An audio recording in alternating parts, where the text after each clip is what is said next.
you respond with a yes. Prompt. Karibu Stella to our class, and I hope you'll be joining us. We stopped at we basically stopped at demand. We left at demand. Most of you are not there. So we left at factors that influences what we call demand. We stopped at factors. We call it factors that influences demand. So factors, we call it factors. We say that influences, that we say influences what we call the demand. Factors that we say that influences what we call the demand. So essentially, we're saying that these are factors that affect what we call the demand. On our definition, for those who are not in, we basically say that the demand is the desired ability of a consumer to have what we call a commodity at a given price over a given period of time. And we talked about the demand schedule, which is a functional relationship between quantity demanded and the price. From the demand schedule, we are able to establish that when the price is low, demand is high. And when the price is high, we are basically able to establish that the demand is low. Are we together? Then from that, we discuss what we call the demand curve. We define what we call a demand curve. So demand curve is basically a locus or point joining combination of price and quantity. And we were able to establish that the demand curve will always move in the following way. So when the price is high, this is price, this quantity. When the price is high, quantity demanded is low. And when the price is low at this point, we basically were able to understand that quantity demanded is essentially very high. Together, team. On the other hand, we also talked about, on the other hand, we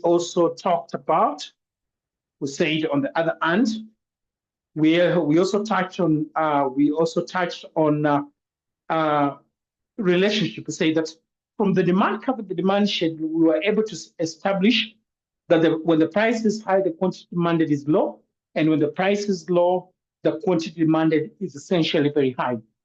Then we are also able to say that we were also able to establish that the demand curve sloped downwards, from left to right. But the demand curve sloped downwards from left to right. Then lastly, as a recap, we did talk about what's called the law of demand. So on the law of demand, we say that ceteris paribus, when you say ceteris paribus in economics, it basically means that other factors held constant. When the price is high, the quantity demanded is low and vice versa. The quantity demanded is low and vice versa. Then you got the factors that affect the factors that influence the demand. One of the first factors that we talked about was price. And we were able to establish that when other factors are held constant, we were able to understand that the lower the price, lower we say the price, the lower the price, we say the higher, we say that the higher, we say the higher the quantity demanded. We say that the lower the price, the lower the quantity demanded, and you say it and vice versa. The lower the quantity demanded and vice versa, implying that the opposite is true. Now, when the price is high, the quantity demanded is low. Is that at home? Took us hour on that. We'll respond with a yes. The notes are there. So no writing notes. You only pick what you think is very important. We respond with a yes if you're together. If you're together, you respond with a yes. If you're together, then you respond with a yes. Then you respond with a yes. So the second factor that we talked about, but this one is other factors held. We talked about income. The second factor, we basically talked about income. And we say that whenever we talk about income, we say that for a normal good,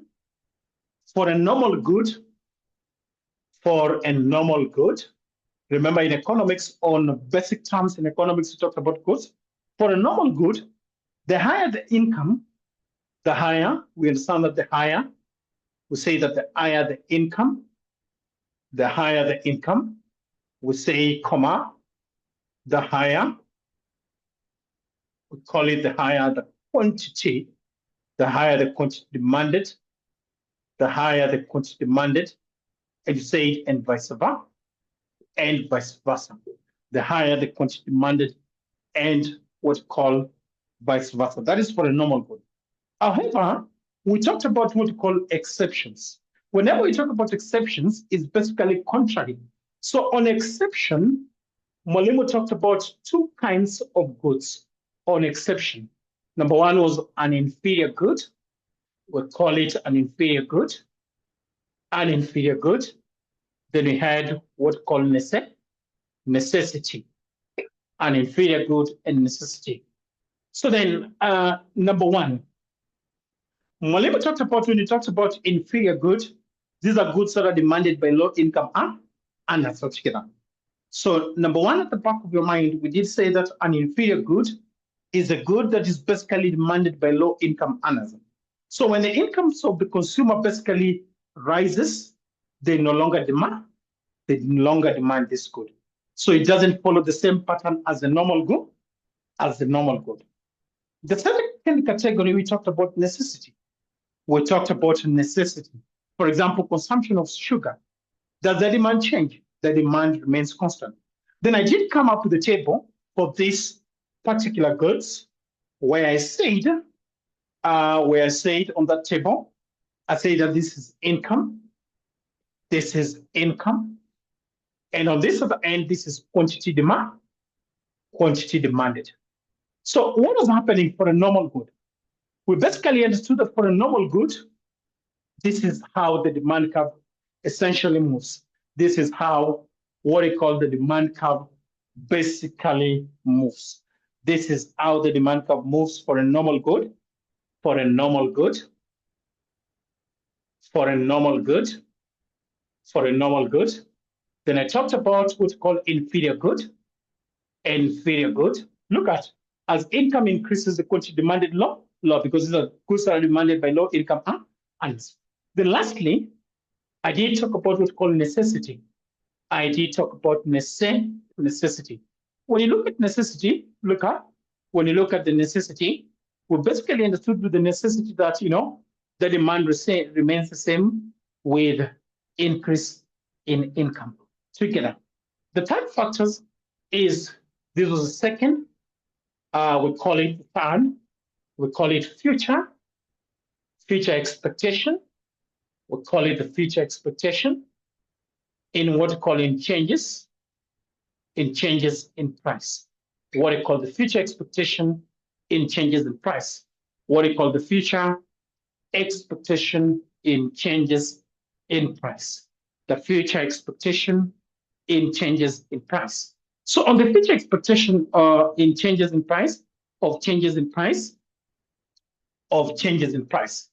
I want to ask, for example, a simple question. When you expect, we say expect the price to increase in the future. What will happen when you expect price to increase in what's called in the future?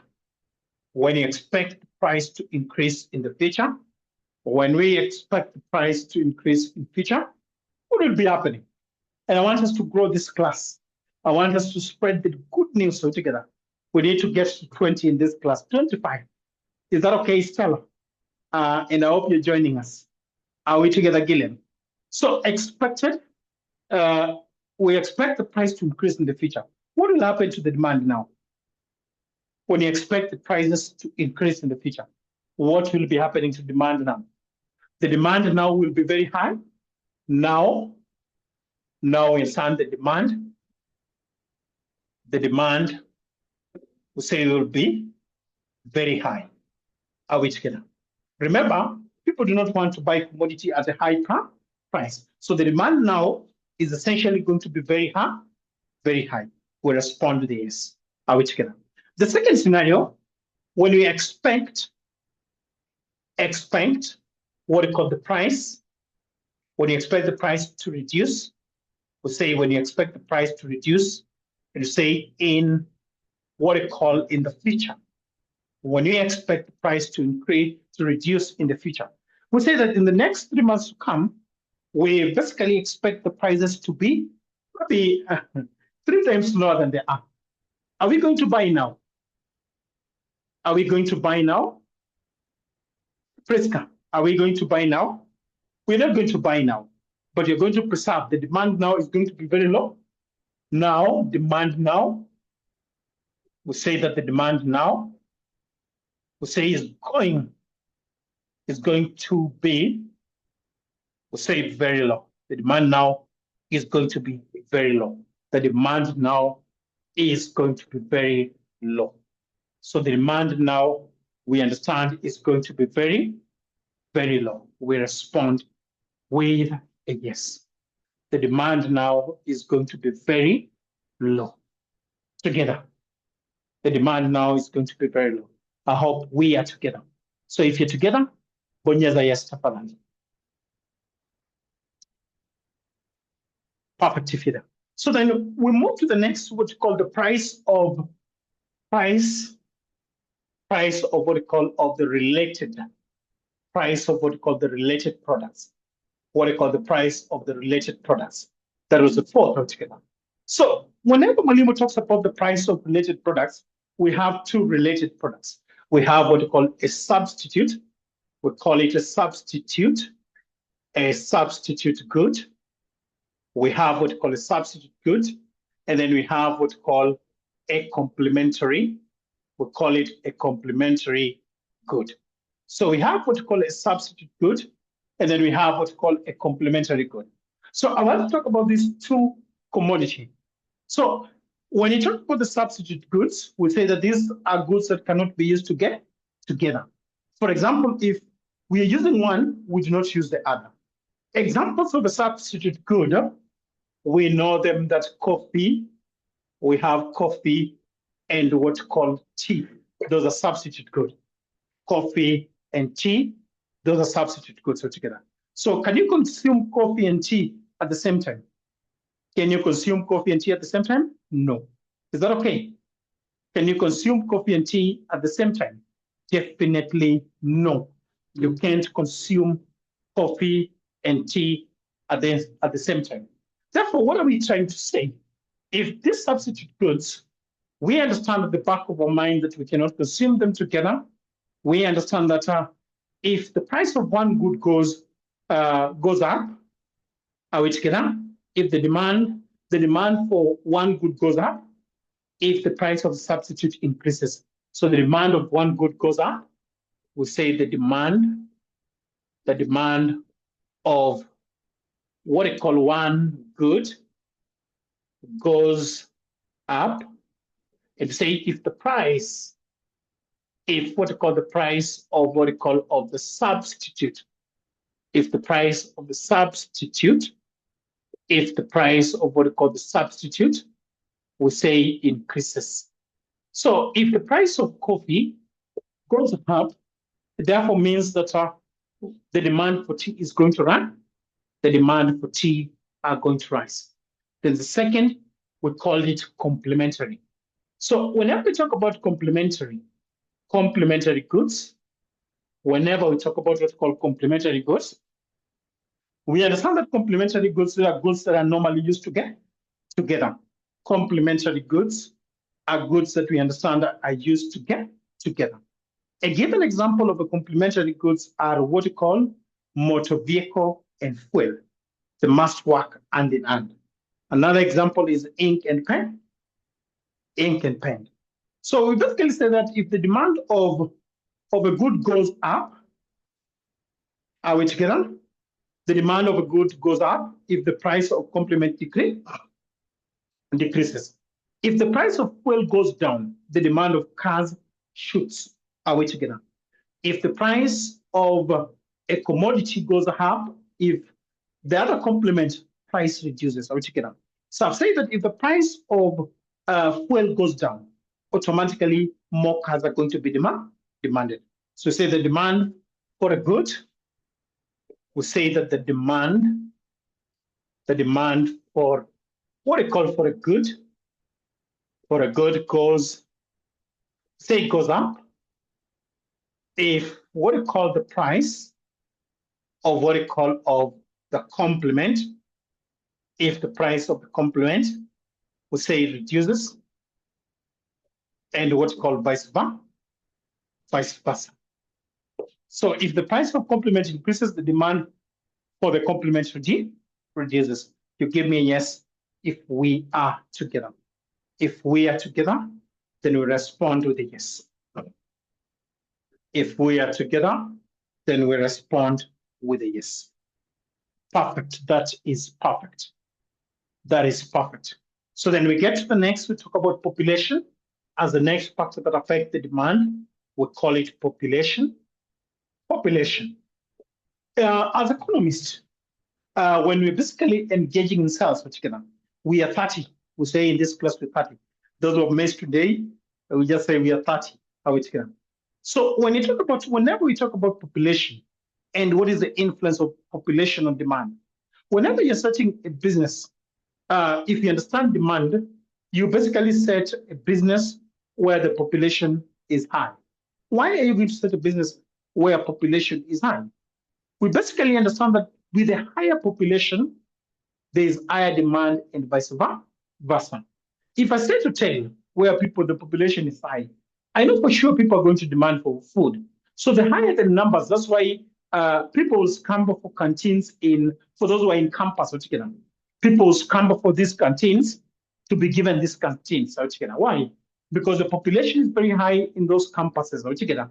Why would people scramble for those canteens to get space in those colleges, in those universities, in those schools altogether? Because of population. So basically, at the back of your mind, we need to understand that the higher the population, the higher the quantity demanded, and vice versa. So say that the higher, we'll call it the higher the population. We'll call it the higher the population. The higher the population. We say that the higher, we say that quantity demanded, the higher the quantity demanded, and we say, and vice versa. The higher the quantity demanded and vice versa. The higher the quantity demanded and vice versa. The higher the quantity demanded and vice versa. I want to talk about maybe a few, then the other ones I'll give you as assignment. So I can talk about number one, we can talk about taste and preference. We'll talk about taste and preference. Taste, we call it taste and what's called and preferences. Taste and what's called preferences. Taste and what's called preferences. What we call the taste and preferences. We call it taste and preferences. So I want Boniface and Ndinda, I want you to be part of this class. So you can talk to Mwalimu. I'll leave my number and the number for the college so that we make sure we talk and we join this class. So taste and preferences altogether. You see, whenever we talk about taste and preferences altogether, in particular seasons and in particular moments, you'll always find taste is aligning to a particular product altogether. I give an example, Bonnie, Preska, Gillian, and Ndinda. You realize that in certain seasons, young people love this particular cloth. Is that true? Is that true? In particular seasons, you'll always find young people are attracted to a particular product altogether. The taste is aligned to a particular product altogether. The taste is aligned to a particular product altogether. So basically, you need to understand that demand is always high for those commodities that the demand is always high for those goods that are of people's taste and preference. So demand, we say that the demand we say is high, and say for those commodities, we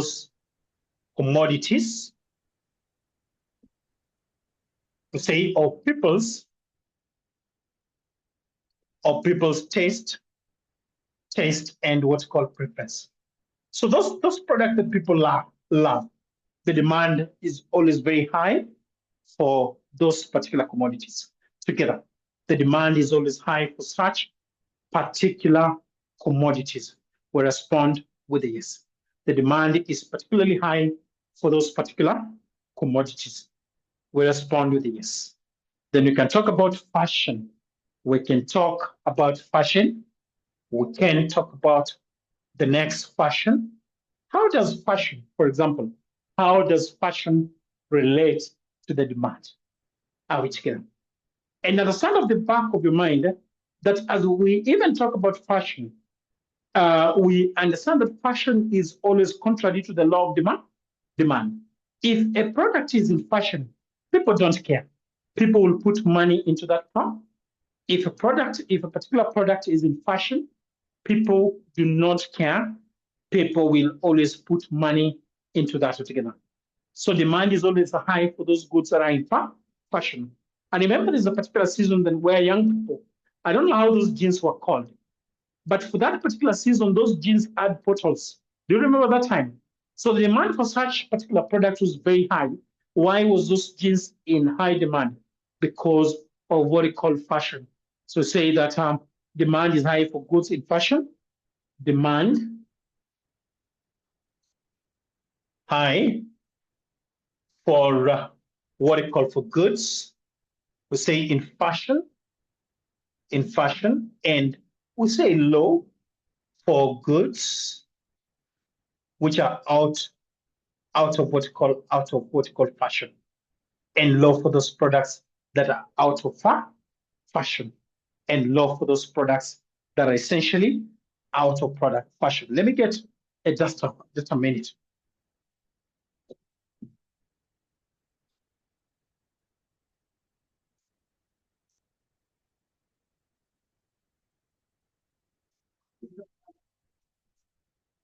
So for those goods that are out of fashion, then, but you need demand for fashionable goods is contrary to the law of demand. The demand for fashionable goods, we say demand for fashionable goods. We understand that as an NB, demand and B, demand. We understand that the demand for what they call fashionable goods, demand for what they call fashionable goods, the demand for what they call the fashionable goods is against the law of demand, is what they call against what you call the law of what they call of demand, is against what you call the law of demand. So demand for fashionable goods is against what's called the law of demand. Demand for fashionable goods is basically against the law of demand. Those were 7. I can discuss 2, then the rest I can give as assignment. I can talk about the level of advertising. We can talk about the level. 8, we can talk about level of what we call of advertising. So whenever we talk about advertising creates what we call awareness. We get to know something together. So we know that extensive or higher advertising leads to higher quantity demanded. Extensive advertising, we say leads to what we call leads to higher quantity. We call it demanded, higher quantity demanded, and we say, and vice versa.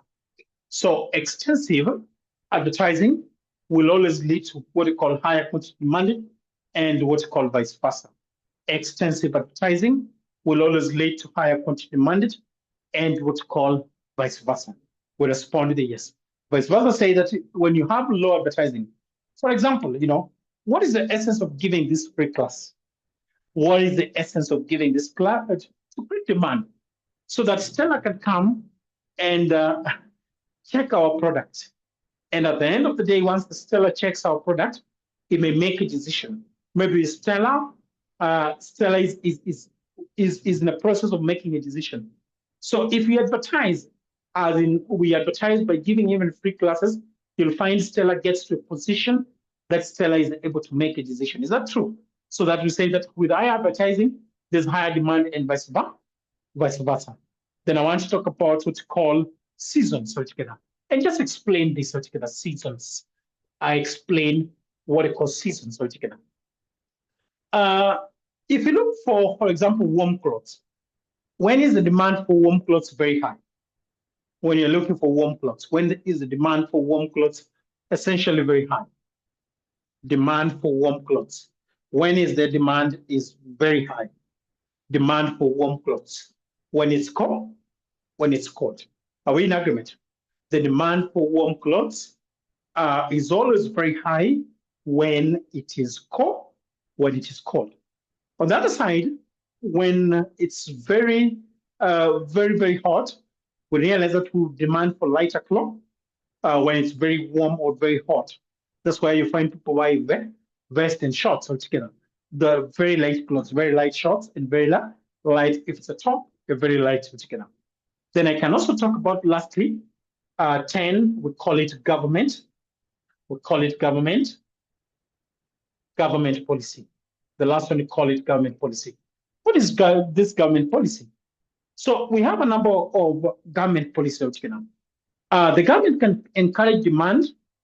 And how does government encourage demand? The government can decide to encourage demand by doing what? By reducing taxes. If the government reduces tax and gives what we call subsidies, the government is basically encouraging the demand.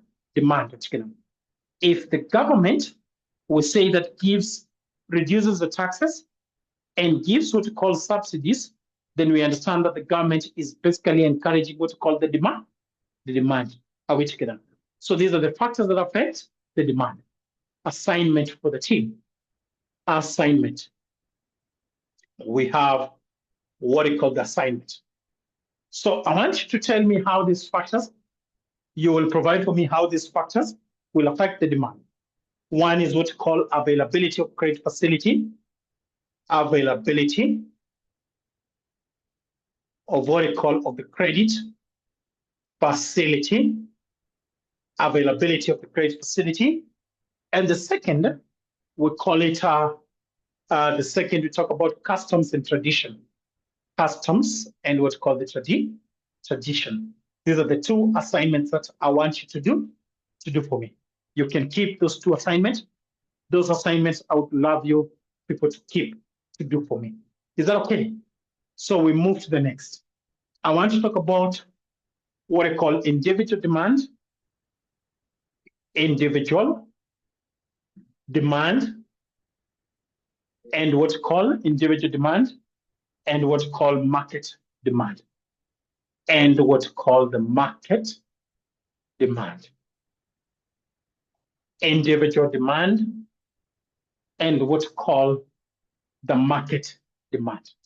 Because our individual demand and what we call the market demand. Individual demand and what we call the market demand. So we start with an individual demand. We start with what we call individual demand. Start with what we call the individual demand. So whenever we talk about individual demand,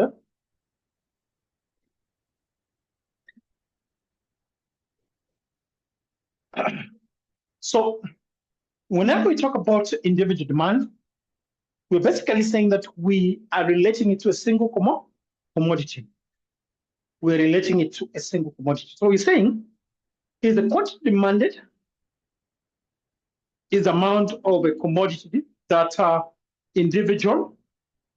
We are simply talking about individual demand, one individual. Amount of a commodity that individual consumer is willing and able to buy at a given price over a given period of time. So we call it amount of commodity, amount of what we call a commodity. And the one is that an individual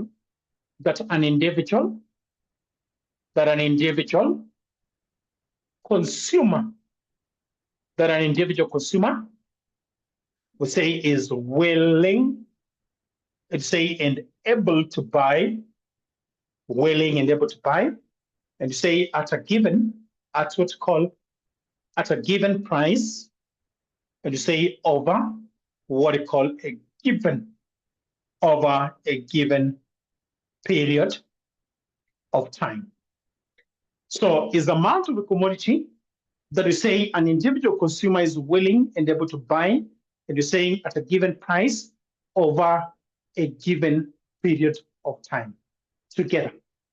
Then the second concept is the market. We'll call it the market demand. The second concept, we call it the market demand. The second concept, we call it the market demand. So the question is, what is a market demand? The question is what is a market demand? So a market demand is now aggregate. Many consumers, not a single consumer, but many consumers. So we call it aggregate. Aggregate. We call it aggregate. Aggregate of what we call of individuals. Of what we call of individual. Aggregate of what we call of individuals. Consumers demand. Consumers demand in what we call in a relevant market. What we call the aggregate of individual consumer demand in a relevant market. So for example, I can say that the market demand, DM, this is the market demand. So this should be equals to, we have D1, this is an individual, the first individual consumer. I have D2, the second, we can make them small letter. D1, the second individual consumer. Then we have D3, up to as many, depending on the market together. So this is what we call the market demand. Allow me just to tilt it so that we can see what Malemo is doing. So this is the market demand. So this is basically implying that DM is what we call the market demand. Are we together?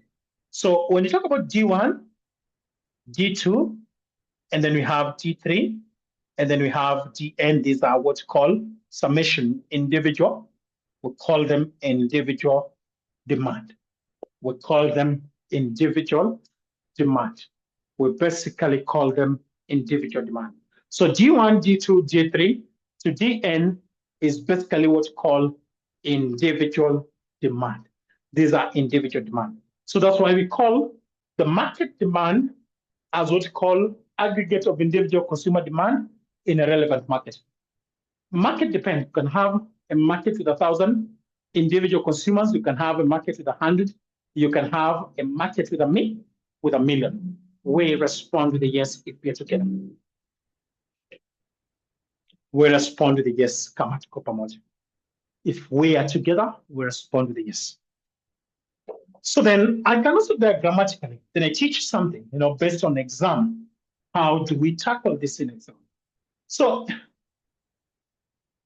I'm asked something, for example, I'm asked in an exam, define what you call a market demand.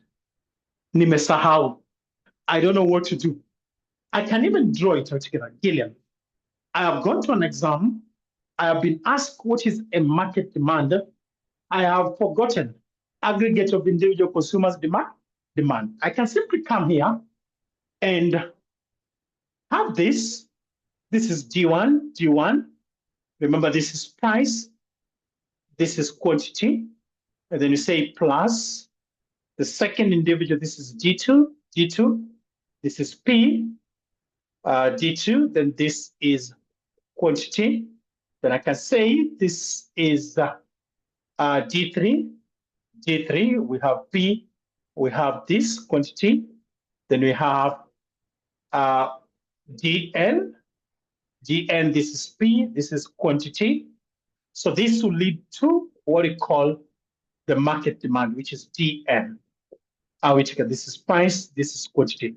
So in an exam scenario, Ndinda, let me just tilt the board, adjust the camera. Perfect. Let me adjust the camera. Now you are able to see. So if you look at this, this is the first consumer, the second consumer, the third, up to the number that is given.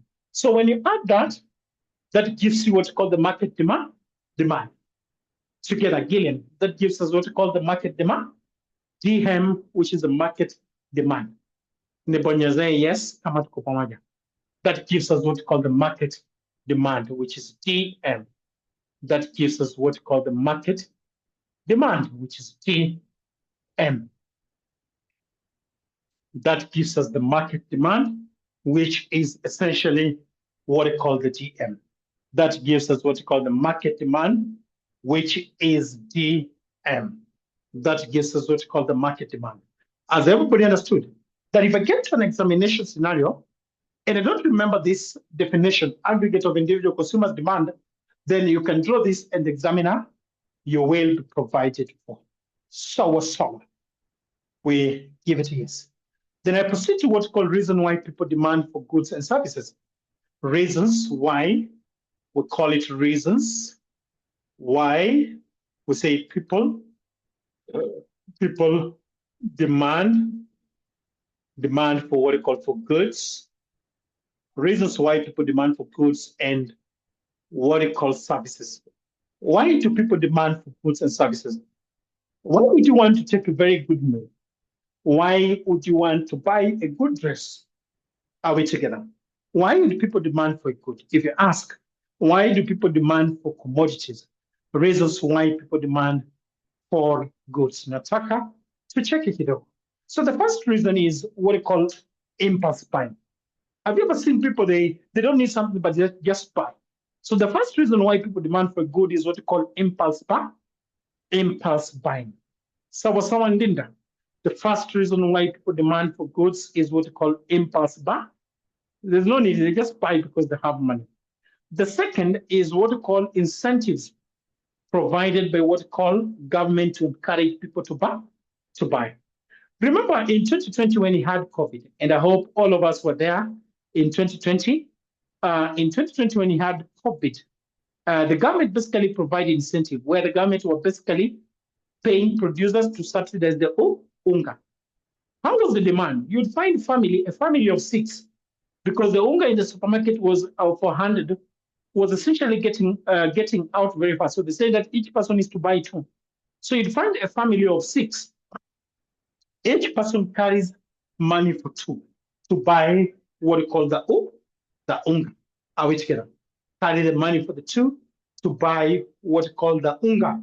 Are we together? So when a government does essentially provide what we call incentives, it can encourage, for example, the government has subsidized the product by paying producers. People will demand for the product. So together. Then we have what we call the bandwagon effect.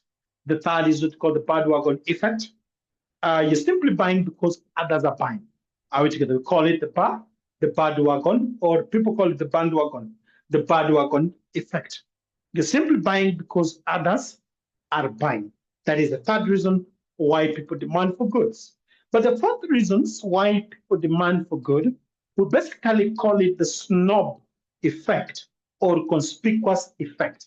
We call it what we call the snob, so what we call the conspicuous effect. What is the snob or what we call the conspicuous effect? What is this that we call the snob, so what we call the conspicuous effect?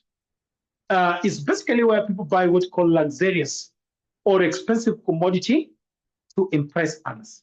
It is a scenario where somebody is going to buy a sleek car to impress others. So that is what we call the snob or what we call the conspicuous effect. The fifth reason why people demand for a good, we basically call it the Veblen effect. We call it the Veblen effect. What is a Veblen effect? What is Veblen effect? So whenever we talk about Veblen effect, we're saying buying a commodity. We are saying that you're buying a commodity to show the public that they're exclusively different from others in society. You're buying something to tell, and one of you is buying something to tell others, I am not in your class. So you're buying a commodity you're demanding a commodity to simply show the public that they're exclusively different from the rest of society, that they're exclusively, we'll say, different from the rest of the society.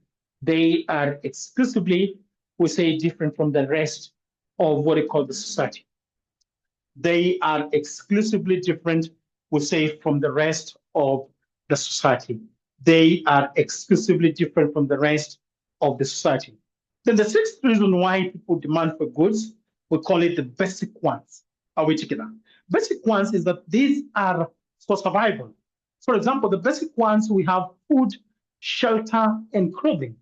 Why do we buy them? Because we cannot survive without food, shelter, and what we call commodity together. They're useful for what we call human beings survive existence altogether. For example, food, shelter, and clothing. The next reason we can talk about what we call speculative event, speculative purpose altogether. You're basically buying, for example, why do people buy land? You told that, no, when you grow, buy land and you speculate. So that in the future, you're told that the value of land is going to increase. So when the value of the land increases, you're able to make money. For example, you're buying shares. If you're buying shares today, maybe the share is 1 shilling, but you're speculating that in the next 6 months, in the next 6 to 1 year, in the next 6 months to 1 year, we expect the value of these shares to basically shoot up. That is what called speculative purpose. But the last reason why people demand for good is expectation of a shortage. When you expect that in the future there will be what we call a shortage, people will buy more goods now, or people will demand for more goods now. Sorry. Somebody says my network is the network is not stable. Are we experiencing the same thing? That is gear. That is Ndinda and Friska. Are we experiencing the same thing so that I can check? Are we experiencing the same thing? So we confirm. Sometimes it could be on your end. Are we experiencing the same thing?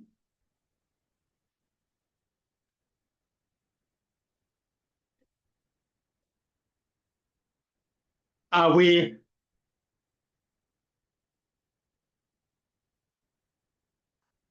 experiencing the same thing? Are we experiencing the same thing? Are we experiencing the same thing?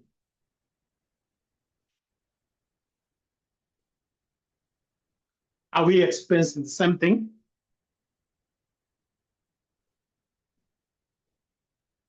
Okay, let me check that. Let me just pause it and check. Let me pause it.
Let me check. Let me just join so that I can see if I'm experiencing the same thing. Let me just check so that I can see if I'm also experiencing the same thing. I'm also joining so that I can also see whether the same thing is happening. Recording in progress. I'm seeing it's very clear. Very clear. Is it clear?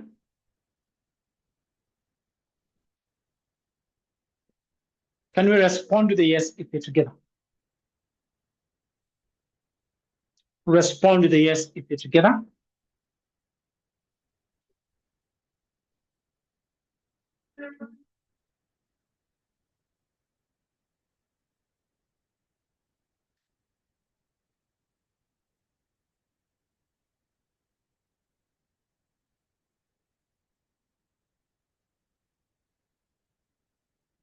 Perfect if it's okay.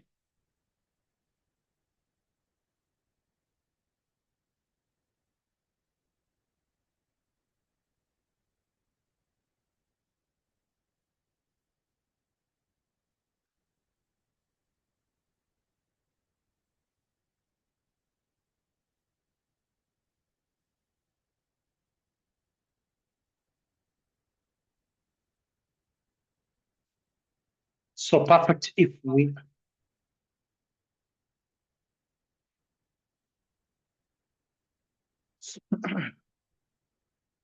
so I start from sixth. So the sixth one I talked about what's called the basic. I call it what's called the basic. We call it the basic. We call it the basic ones. We demand for commodity. We demand for commodity for our survival. For example, food, shelter, and clothing together. The seventh I talked about what we call speculative purpose, where, for example, we are going to demand for a product in order for, if you expect returns in the future. For example, you're buying land in expectation that the price of land is going to shoot in the future. In expectation that the price of land is definitely going to shoot in what call in the future. For buying shares today at a low price, in expectation that the share price is going to increase. Then lastly, we have what call expectation of a shortage in the future. If you expect that in the future there's definitely going to be a shortage, then we are going to demand more of a product now. Add the explanation at home before we put those ones down. Add the explanation at home to bonyeza yes kama explanation is at home. So one, we said impulse buying. We have one as what's called the impulse buying. We call it the impulse buying. Number two, we have what's called incentive provided by government. Incentive, we say provided by what you call by the government to encourage.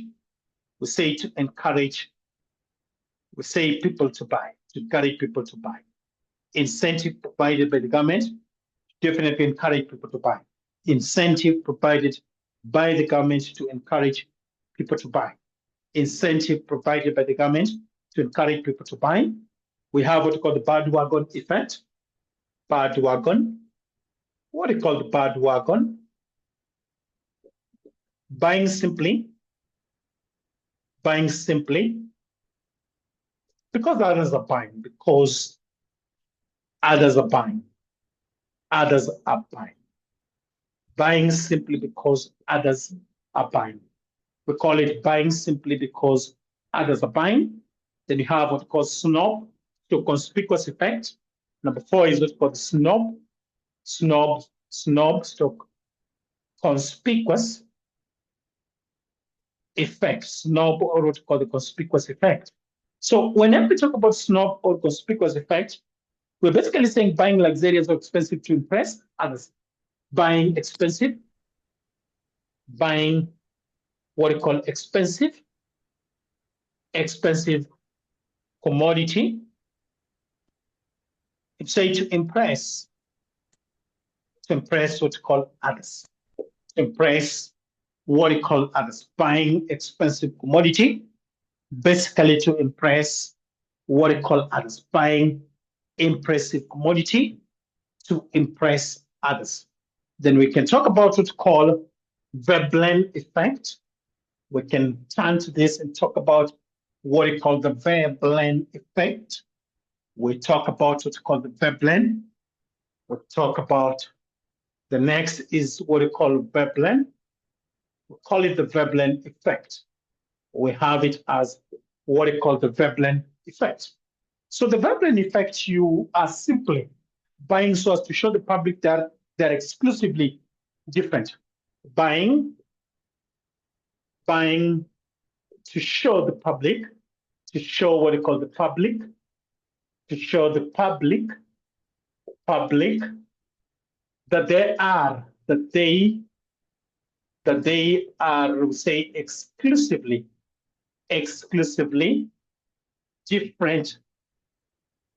different from what they call from others. Different from others. Buying so as to show the public that they're exclusively different from others. Buying so as to show the public that they're basically exclusively different from what they call others. That they are exclusively different from others. Buying so as to show the public that are basically exclusively different from others. I am not in your class. That they are exclusively different from others. Then you talk about basic ones, what we call basic ones. We have what we call the basic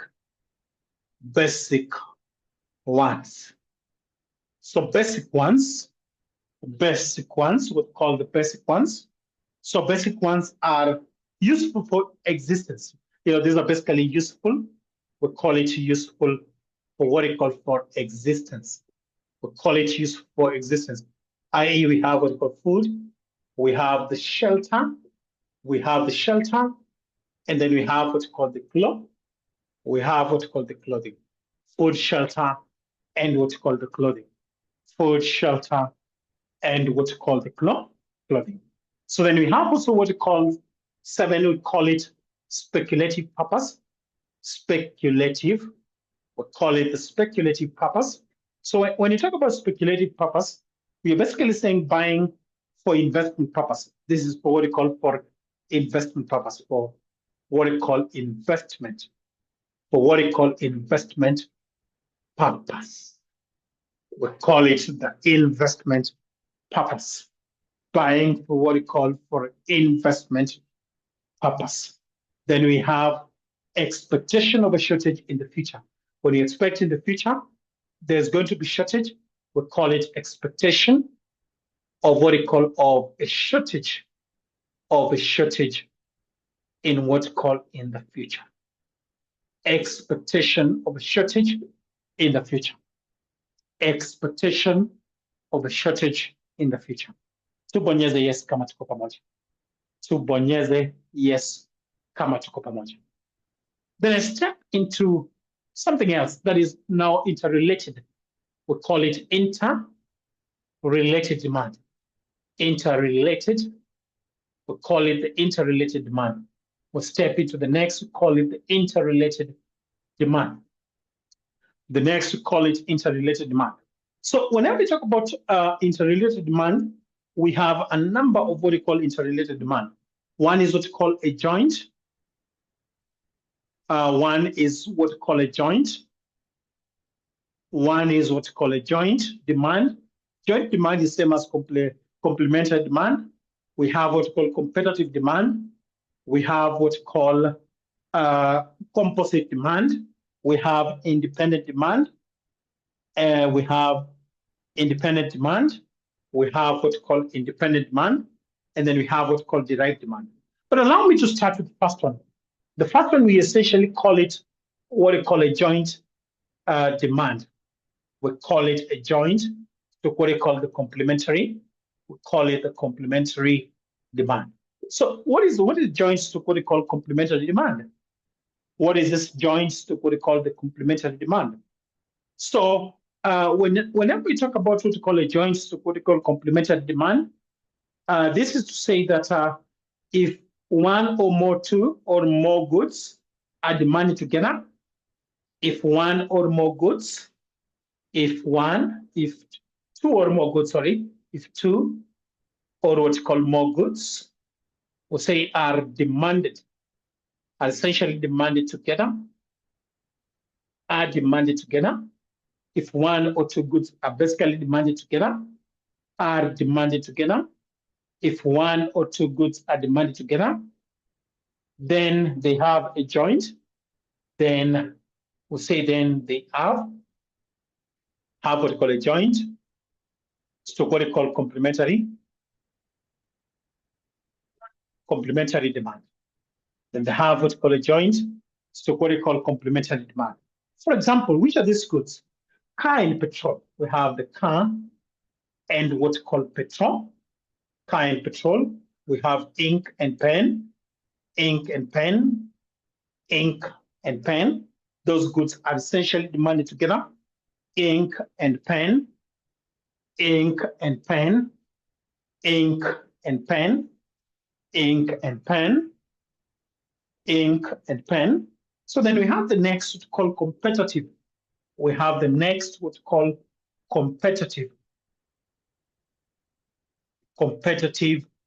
demand. The next is what we call competitive demand. The next is what we call a competitive demand.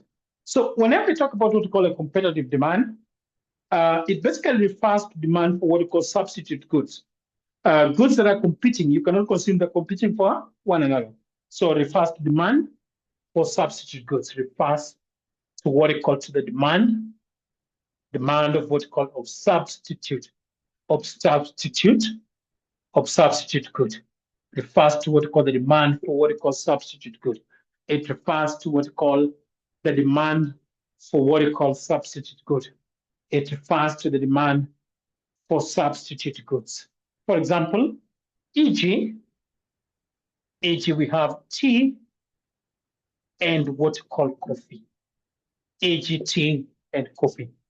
Demand for substitute goods, e.g., tea and coffee. Demand for substitute goods, e.g., tea and coffee. E.g., tea and what we call coffee. E.g., tea and what we call coffee. E.g., tea and what we call coffee. Then we proceed to the next. We call it the composite demand. We call it the composite. We call it the composite demand. That is the third one. We call it the composite demand. We call it the composite demand. So what is composite demand? We basically understand that some goods are used for different purposes. We basically understand that some goods are used and say for what we call for different purposes. Some goods are used for what we call for different purposes. When you talk about some goods, we understand are used for different purposes. For example, we understand that steel, e.g., we understand that steel, we say is used for what we call for different. For example, steel, we understand is used for different use, is used for different uses. So we say that the total demand, we understand that the total demand, so because it's used for different purpose, we understand that the total demand of such good is called composite demand. The total demand for such a good is called what we call a composite. It's definitely called what we call a composite demand. It is called a composite demand. The total demand for such goods is called a composite demand. Together, team, is called a composite demand. So then we have the next. That is 4. We call it a derived demand. So whenever we talk about derived, from the word itself, basically it emanates as a result of something else. For example, when you talk about demand for timber may result as a result for demand for furniture. We may not want timber, but the moment we desire to have furniture, what happens next is the demand for timber shoots up as a result of demand for something else. Together, team, are we together? So we say describing demand for goods and services refers to what we call demand for what we call for goods and what's called the services, demand for goods and what's called the services, demand for goods and services, resulting from demand for intermediate, resulting from what we call from the demand, resulting from the demand of what we call of intermediate, or what's called related,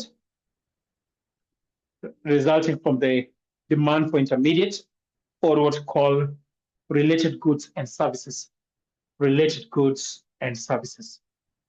But let's explain it, in a simple layman language.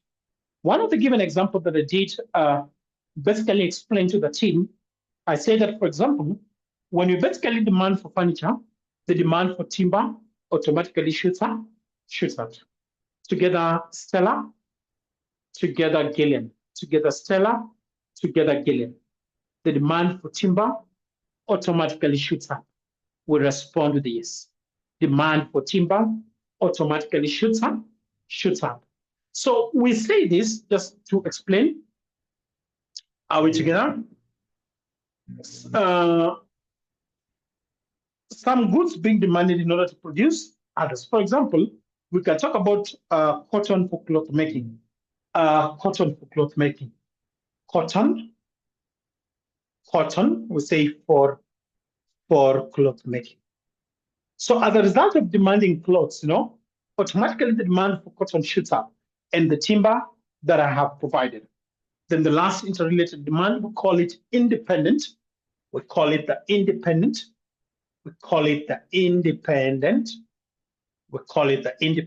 demand. We call it the word independent demand. So whenever we talk about independent, the demand for such commodity are not affected by demand, are not influenced by demand or consumption of another commodity. When you say that you're independent, you are contented the way you are. Are we together? You don't need self-validation. You basically don't need self-validation. So in this case, because we're talking about interrelated demand, you're basically saying that whenever we talk about what we call independent demand, it occurs when demand for what we call a commodity is not influenced by demand or consumption of another commodity. So we basically say demand for a commodity, demand for what we call for a commodity, demand for what we call for a commodity is not, we say, is not basically influenced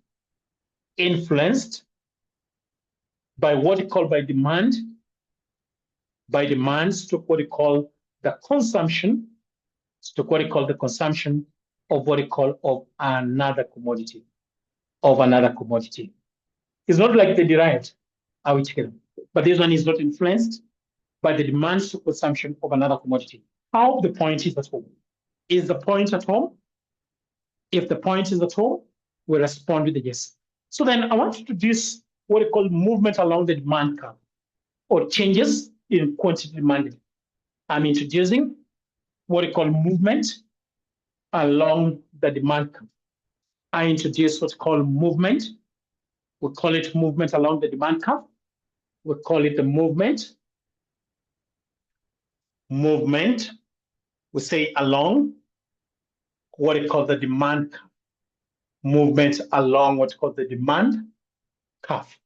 So what we call the movement along the demand curve, I want at the back of your mind, because the name that is very common to the learners is what we call the movement along the demand curve. The other name for movement along the demand curve, we call it, the other name is changes. If at all changes, we say in quantity demanded is the same concept. It's the same thing altogether. Changes in quantity demanded is the same as movement along the demand curve. So allow me to draw the diagram, then I explain what this basically entails. So allow me to put the diagram, to jot the diagram down, then I explain what this basically entails.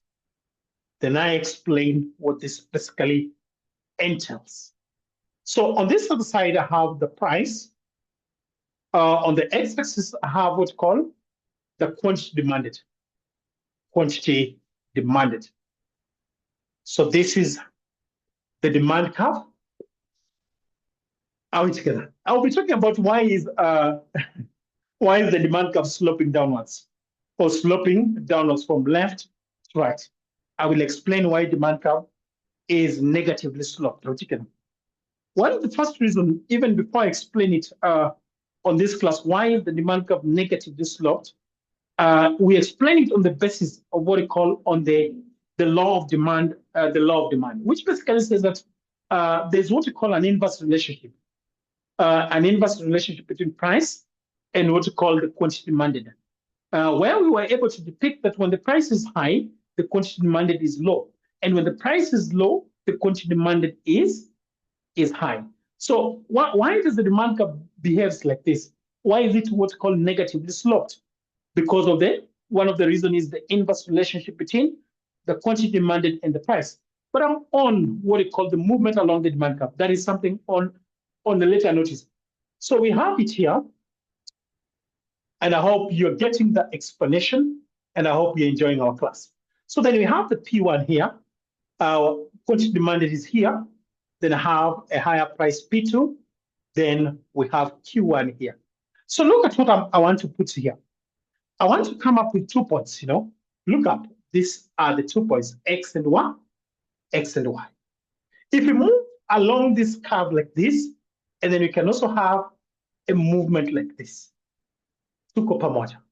So on this is what we call the movement along the demand curve, moving from X to Y and Y to X. That is what we call the movement along the demand curve. This is the diagram. Tuko sawa. Is there anybody who needs a break? Kuna mtu anahitaji break. Is there anybody who needs a break here? So we can get, if there's somebody who needs a break, then we can get a small break, then we come back. Is there anybody who needs a break?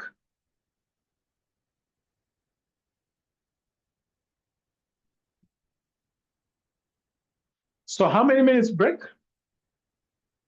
How many minutes break, Stella? And Gillian? 15? 15 is too much, no. Let's make it 7 to 10. That will be okay. Then we come back. So we make it 7. 7 will be okay. Is that okay, Stella? 7 will do for us.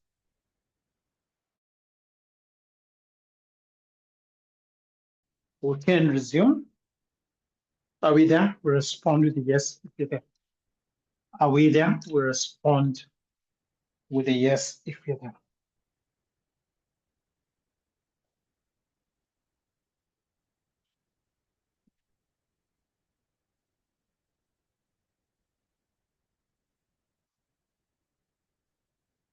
If you're there, we respond with a yes. We respond with a yes.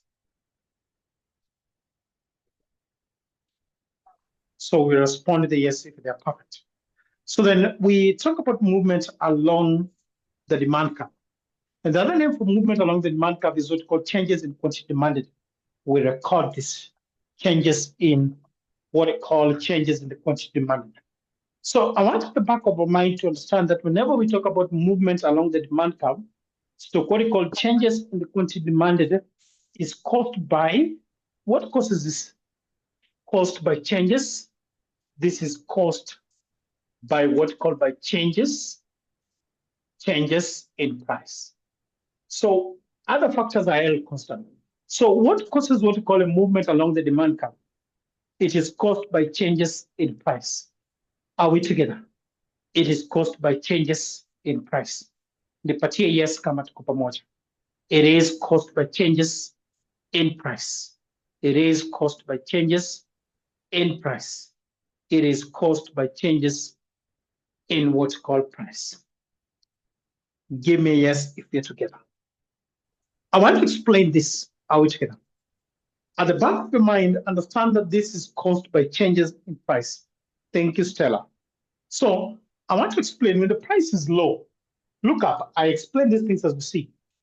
When the price, we say, is low, and say at P1, when the price is low at P1, when the price is low, and say at P1, look up when the price is low, when the stand is low at P1. So when the price is low at P1, quantity demanded, quantity, we have that quantity demanded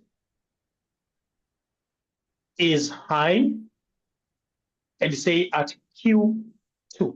Are you able to see that? Respond with a yes.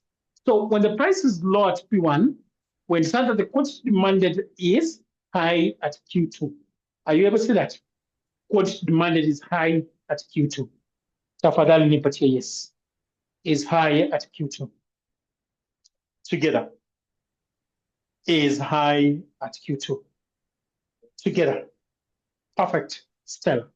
So at that point, make a dot. When the price we say is increased, and you say from P1 to P2. So when this price is increased from P1 to P2,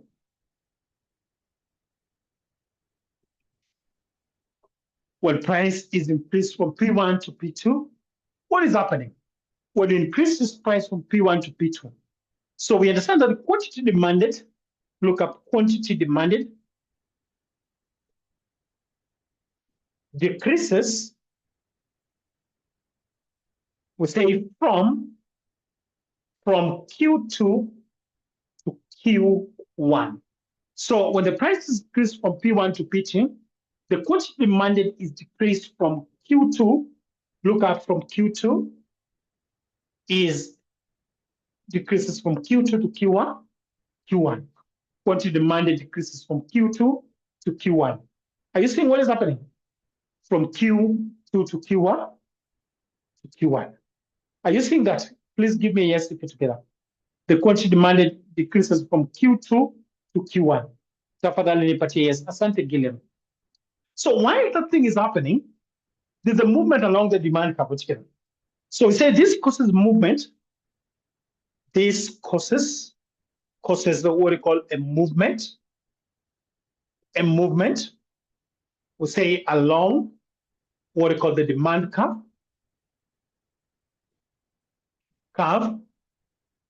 And say from X to Y. So this will cause a movement along the demand curve from X to Y. That will cause a movement along the demand curve from X to Y. That will cause a movement along the demand curve from X to Y.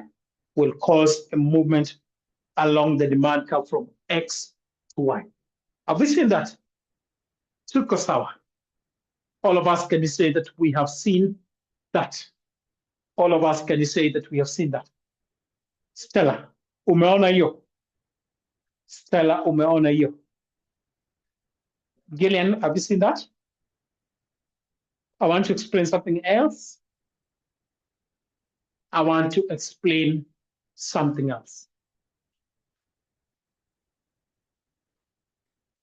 I want to explain something else.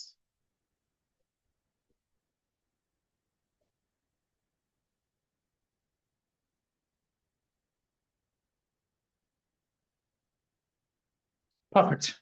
So say on the other hand, when the price we say is high, the price is high, and say at P2. So when the price is high at P2, we understand that the quantity demanded, the quantity demanded, we say is low. We say low at Q1. So when the price is high at P2, we understand that the quantity demanded is low at Q1. The quantity demanded is low at Q1. Tuko pamoja is low at Q1. So when the price when the price, we say, is reduced, when the price is reduced from P2 to P1, when the price is reduced from P2 to P1, when the price is reduced now from P2 to P1, when the price is reduced from P2 to P1, where it's under the quantity demanded,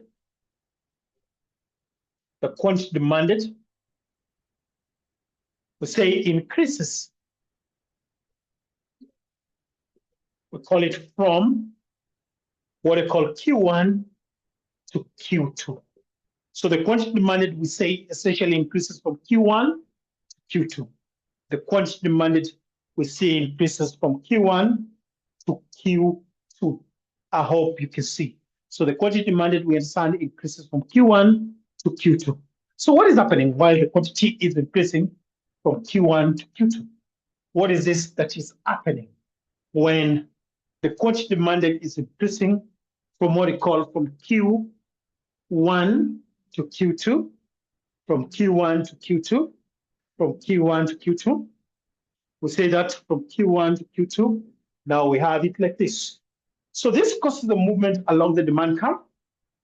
This causes what we call a movement, we say, along what we call the demand curve. This causes the movement along the demand curve. So say this causes a movement along the demand curve. This causes a movement along the demand curve from point Y. We call it from point Y to point X. From point Y to point X. This causes a movement along the demand curve from point Y to point X. From point Y to point X. Are we together? From point Y to point X. So this is what we call movement along the demand curve. As an NB, just to wrap up what we have discussed on that particular section, as an NB to wrap up what we discussed on that particular section, we're basically saying that movement along the demand curve are brought by movement, we call it along what we call the demand curve, are brought about, we say are brought, we say about, by what we call by changes in price, are brought about by changes, what I say, caused by changes in price, are brought about by changes in price, ceteris paribus. If you hear this word in economics called ceteris paribus, it just means that other factors, we say, are held constant. Other factors are held constant. So it's brought by changes in price. Other factors are held constant. To copper much. If that is at home, we respond with yes. And so we proceed to what they call shift in demand curve. We call it the shift in demand curve. So shift in demand curve, so changes, we call it changes in what's called in demand. Shift in demand curve, so what we call changes in demand. Shift in demand curve, so changes in demand. Shift in demand curve, so changes. Stella, are you also experiencing the same thing? You're not able to see what I'm writing? Stella, Ndinda, are you also experiencing the same thing?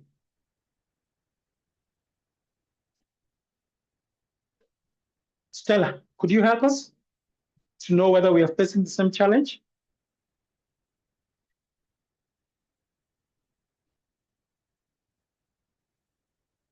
Stella, assist us to confirm. Assist us to confirm what we are experiencing.